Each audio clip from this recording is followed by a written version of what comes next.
Welcome to another exercise on the Simplex algorithm. Here we have a slightly larger text exercise with the general description of the problem as follows. Zoom Zoom produces two types of e-scooters, boomers and zoomers. In the coming week, the manufacturer wants to produce up to 700 scooters and wants to ensure the number of boomers produced does not exceed the number of zoomers by more than 300. Each boomer produced and sold results in a profit of $70, while each zoomer results in a profit of $40. The scooters are identical mechanically and only differ in appearance of the polymer-based trim around the battery and seat. Each boomer's trim requires 2 pounds of polymer and 3 hours of production time, while each zoomer requires 1 pound of polymer and 4 hours of production time. Assume that 900 pounds of polymer and 2,400 labor hours are available for production of these items in the coming week. Then we have two tasks on what to do with this information. First, formulate the respective linear problem, and using this, determine the optimal number of boomers and zoomers to be produced. Well, let's start with part A. So when we want to make a mathematical formulation of this, the first part is the objective function. So the question is, what does Zoom Zoom wants to maximize? Well, since we're talking about profit here, we can assume they want to maximize their profits. Well, they're producing two different goods, the zoomer and the boomer. So we can just say number of boomers is x1, number of zoomers is x2. For each x1, they get a profit of 70, and for each x2, they get a profit of 40. So what they want to do is maximize 70x1 plus 40x2. We can simplify this a little bit by just dividing this by 10. We keep this in the back of our head because at the end, we will have to multiply with the factor of 10 again. Well, so much for the objective of the company. But they are also faced with some constraints. That's more or less on how much they want to produce. That's those two parts. And the requirements, or rather the capacity they have for this. So we will be faced with 4 constraints. The first one is that they do not want to produce more than 700 scooters. So the sum of boomers and zoomers, so the sum of x1 and x2 should be smaller or equal to 700. That's the first constraint. Then we know that the difference between zoomers and boomers, or rather boomers and zoomers, should be smaller than 300. So x1 minus x2 should be smaller than 300. So we could express it like this. Well, alternatively, we could also go like, okay, the number of boomers should be smaller than zoomers plus 300, minus 300. That would be an alternative, a plus 300. But this makes more sense if we directly go with the difference. Makes it also easier to understand. Well, that's the two quantity constraints, but we also have the capacity constraints. We know each boomer uses 2 pounds of polymer, each zoomer 1 pound. So the total amount of polymer used is 2x1 for the boomers plus 1x2 for the zoomers, and this should be smaller than 900. So that's the constraint regarding the available polymer. Then we have something similar for the labor hours for production time. So here we have 3x1, that's how much production the boomers use, plus 4x2, that's how much the zoomers use. And this should be smaller or equal to 2,400. That's basically everything to the main problem. Just one thing to add, since they can only produce positive or 0 number of zoomers and boomers, we have to add non-negativity constraints that both decision variables are equal to or larger than 0. Well, with this slightly adjusted problem, we can now go and transfer this into a table to use Simplex calculate the optimal solution. So just copy this slightly adjusted problem. And then we're going to build a table out of this by introducing one column per decision variable. So x1, x2 for the two variables. We add one row for the objective function, and we add one variable and row per constraint. Here we have 4 constraints. So we have 1, 2, 3, 4 variables with 4 rows. Regarding the numbers, well, we have a maximization problem. So the coefficients from the objective function are introduced with an additional minus multiplied to each of them. So we have -7 and -4 here. And, well, we take, since it's the starting solution, both of our decision variables are up here, we take that they have a value of 0, which we introduce into the objective function, giving us a starting value for the objective function of 0. So far, so good for the objective function. Then we can consider the constraints. Here, all 4 of them are smaller or equal constraints. That's good because this means we do not have to adjust them. We can simply take the coefficients and copy them into the table. So for x1, we can copy 1, 1, 2, 3. And for x2, we can copy 1, -1, since there's a minus here, 1, 4. That's these numbers. And on the right-hand side, we have 700, 300, 900, 2400. That's this. So this is our first starting solution. Before we, however, can start with the simplex, we have to check if this solution is feasible. So these values here need to be either 0 or positive. Well, all 4 of them fulfill this requirement, so we're good to go and have a feasible solution. If we want to start with the simplex, we have to select first the pivot column. Pivot column is a column where here in the objective function row we have a negative value, so both would qualify, and where this negative value is absolutely speaking the largest, which is here the 7. So x1 will be our pivot column. Then we take a look at all the rows where we have positive elements. So all 4 of them qualify. To find out which we can use, we divide the right-hand side by the values here. So 700 by 1, 300 by 1. Here we have 900 by 2, so 450. And 2400 by 3, so 800. And then we select the row where we got the smallest result. So the smallest quotient, which was here with x4.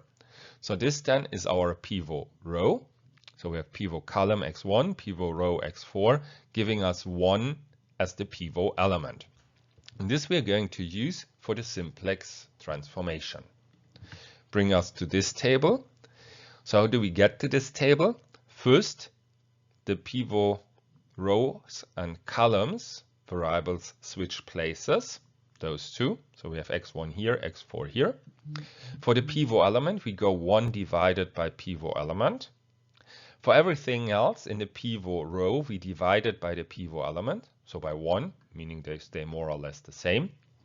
Everything in the pivot column is divided by minus the pivot element. Well, since this is 1, we just change the signs. That's the first part. For all the other stuff, which is not in pivot column or pivot row, we use some kind of rectangle scheme. What do I mean by this? Well, if we want to change, for example, the 4 here, we take this and consider this like the opposing corner of a rectangle where the pivot element is the other opposing corner. So we get this rectangle.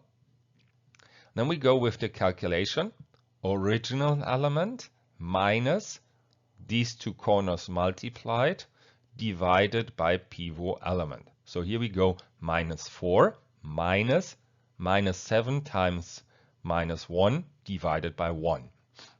Well, since we have minus, minus, minus, we get 3 minuses to cancel each other out. So we have -4 minus 7 giving us minus 11.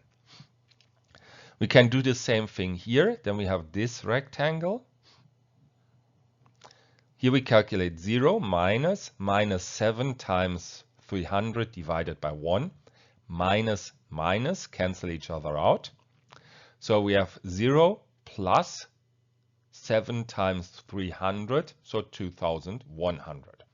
The same thing we're going to do for all the other entries. So for those two, with this rectangle for the 1, so this minus this times this divided by this. This one with this rectangle, 700 minus this times this divided by this. For the 1 here with this rectangle, the 4 here with this rectangle, the 900 with this rectangle, and finally the 2400 with this rectangle. So 2400 minus 300 times 3 divided by 1, so minus 900, giving us 1500. Well, one thing we can see, once we start with a feasible solution, it will always remain feasible. Something else which we see and which can be quite helpful to assure that we did do our calculations halfway correctly, this value with maximization problems will always increase if we use the simplex. Well, increase or at least stay the same, but it will never decrease. Well, so much for checking whether we did work decently well. Seemingly we did. So we can continue. As I said, as long as we have negative values here, we have to continue with our simplex transformation. Well, there's still one column with a negative element, so we're not at the optimal solution yet. Optimal would be if both of them would be positive. So we'd select a column where there's a negative value. Here we only have this column, so this is pivot column. Then we consider all entries which are positive, so we could use this, this, or that. And again, we divide right-hand side by these values. So 400 by 2 is 200. 300 by 3 is 100. And 1500 is slightly more than 200. So in this regard, this will give us the smallest quotient with 100. So x5 will be our new pivot row. So we have pivot column x2, pivot row x5, giving us pivot element 3. So we're going to do our recalculation again with this new pivot element. So for this, I'm copying this. We do the recalculation in a similar fashion as before. Variables of pivot row and column switch places. For the pivot element, I replace this by 1 divided by the pivot element. Everything in pivot row, I'm going to divide by the pivot element, these two. Everything in the pivot column, I'm going to divide by minus the pivot element, so by minus 3, giving me these values. For all the other values, I'm going to use the same rectangle scheme I have used before.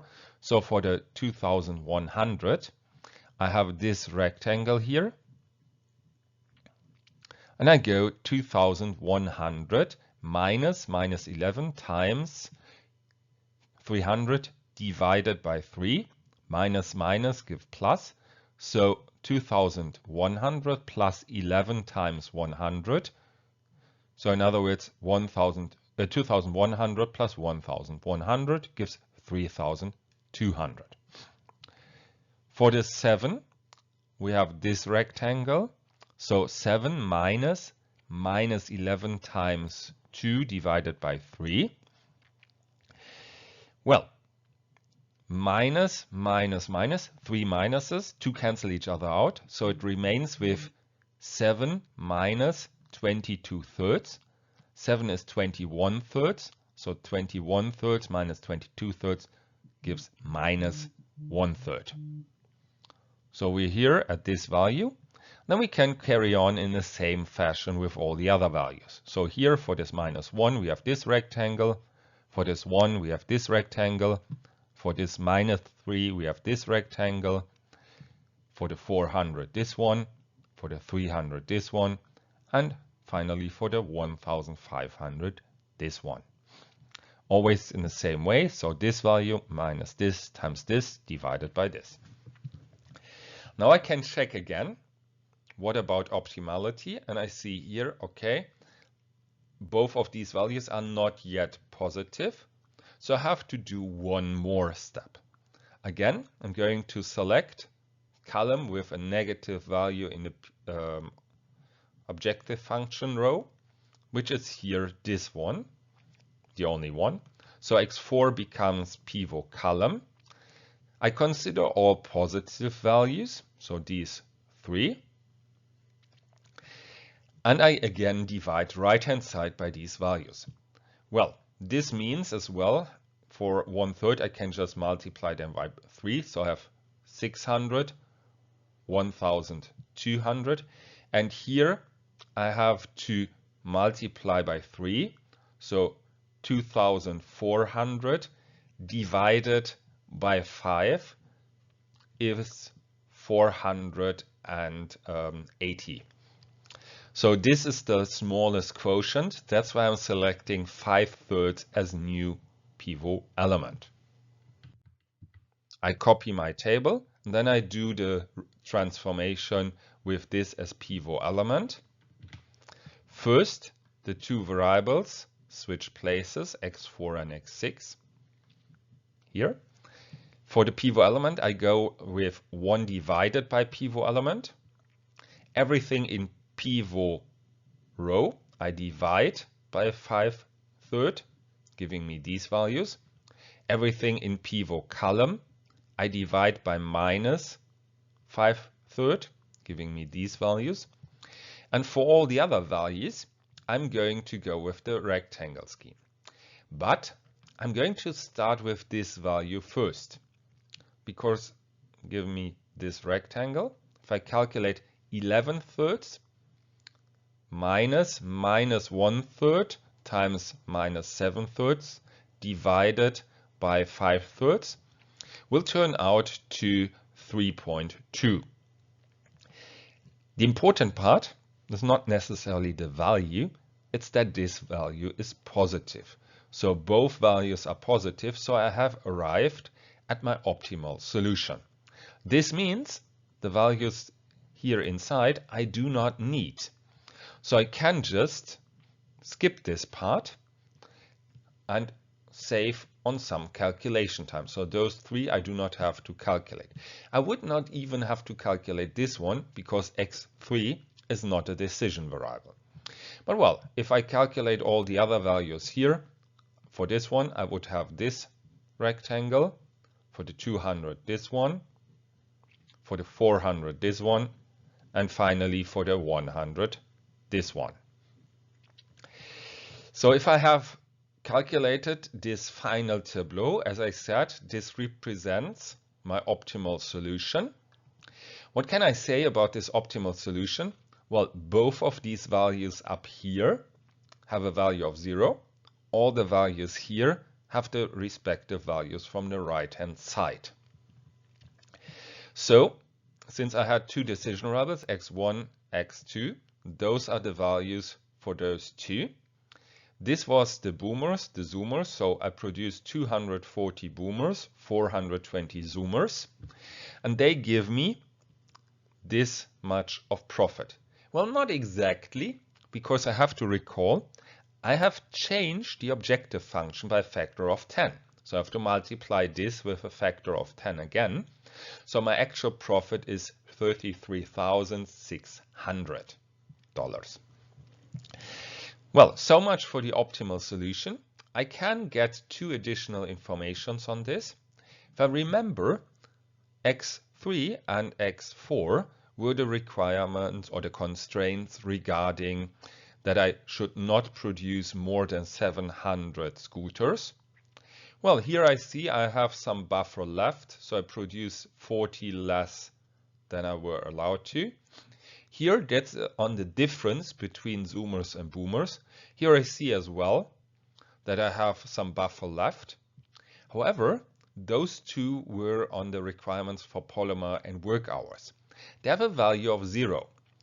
If a variable which represents one of the constraints has a value of 0, means the constraint is fulfilled with the equality. So this means I use up all my polymer and I use all up the work capacity which I have available. So those two actually are a perfect fit. Well, that's then everything I can get from this solution. That's everything I can argue in regards to this problem. So I hope you learned something from it, and I say goodbye. See you next time.